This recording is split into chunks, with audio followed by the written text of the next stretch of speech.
Denver 7 investigative reporter Natalie Chuck live outside the Boulder County Jail tonight. And Natalie, you were inside of the courtroom today for today's hearing, pressing officials and getting answers.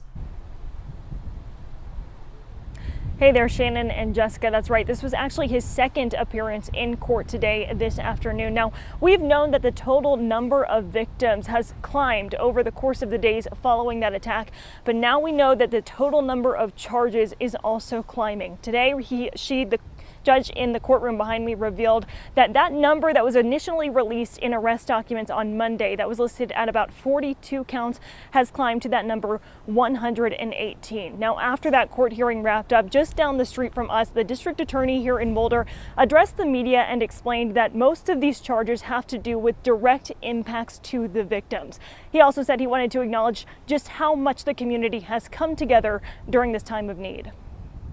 I truly appreciate the outpouring of support and love from this community for the victims. But the point of this is really to say it was an incredible gathering from my perspective. It was very powerful, and a lot of support for the victims is coming from this community.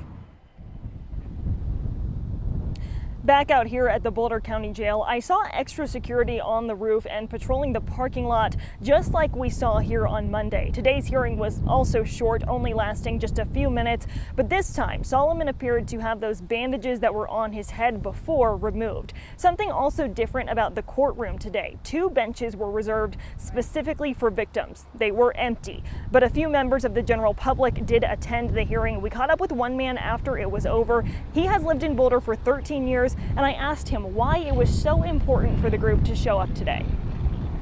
It was a very serious act and a very serious issue behind it, and a concern.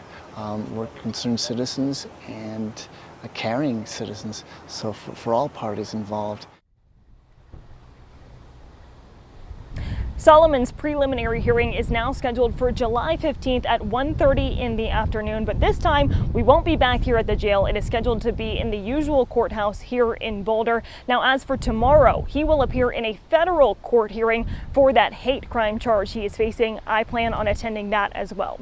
For now, live outside of the Boulder County Jail, Natalie Chuck, Denver 7. All right, Natalie, thank you. Looking closer here, the Department of Homeland Security increasing immigration record reviews to address visa overstays following this attack.